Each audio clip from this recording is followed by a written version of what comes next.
It's time to get out there and go for a run.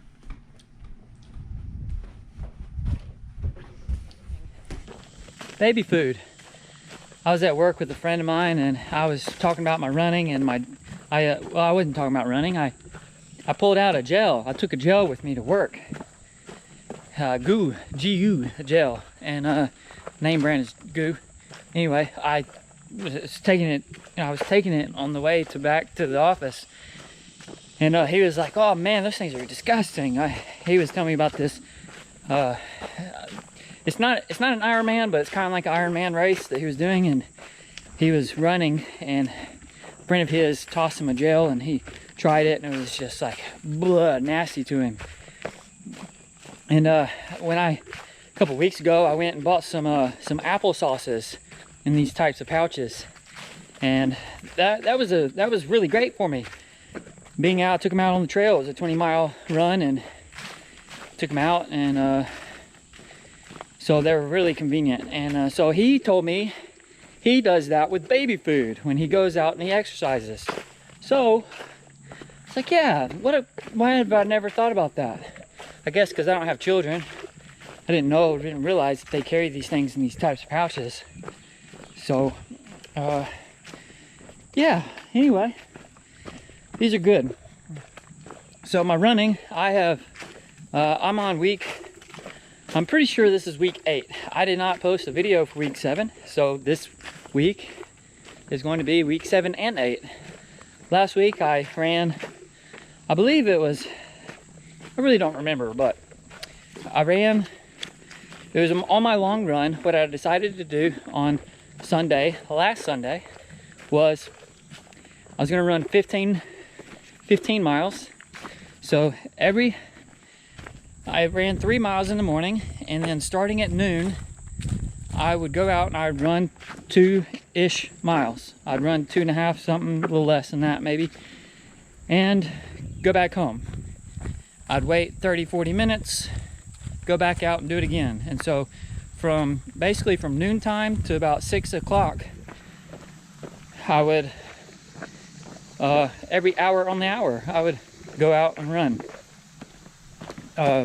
Maybe 20-25 minutes, and then stop. Wait 30 minutes and then go back out again. And the reason was to sort of expand the day, lengthen the day, so it gives the impression that I'm running all day instead of just knocking out in one time. And boy did that work. I was tired this past week going to work. My calf muscles really tired. My calves, I don't usually have them feel tired, but today's week 8 and my mind is just very busy. I almost didn't want to film. I just really didn't want to film, and really honestly, just every time I'd go out, I would forget the camera.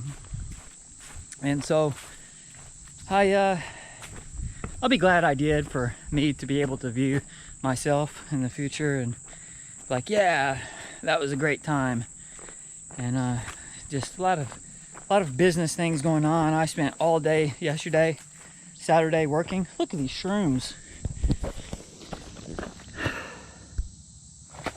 Tell me what kind of shrooms these are.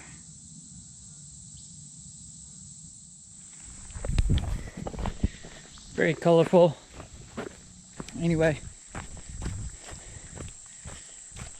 every time I'd go out to run, I'd forget the camera. And but of course, you know, at the start of week 1 in the intro, and I just, you know, the introduction of this 16-week episode thing, 16-week training stuff, film was not the priority, but running is the priority. And so anyway,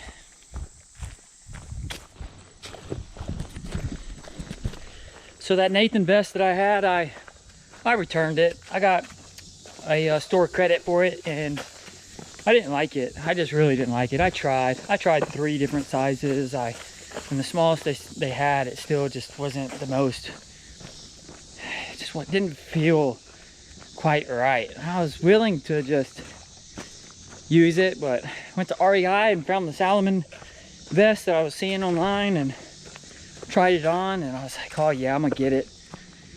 And started running with it, and yes, I like it. I love it. It fits my needs. So it's good. Something I've been thinking about, not wanting to get into the nitty-gritty and details of workflow and job and all that, but thinking about training and leading up to this event and everything that's going on in my life right now in this season. It requires extreme discipline. It requires extreme commitment. I have a goal, and the only way in which I'm going to attain to that goal is by taking fervent action. And that applies not just in my training, but in everything else in my life. So, discipline is the key. It's the number one key to success. It's having the power to take action. It's having the power to take action. They say knowledge is power, but knowledge isn't power. It's only potential power. For example, if you have an axe is powerful, right? But it's only powerful unto the purpose in which it was made, which is to slice the wood. And that's where the power is displayed and manifested. While it's sitting on the shelf, it's only potential power. But it's when it's used is when it becomes powerful. And the number one key to success is to use your power. Take action. That's it.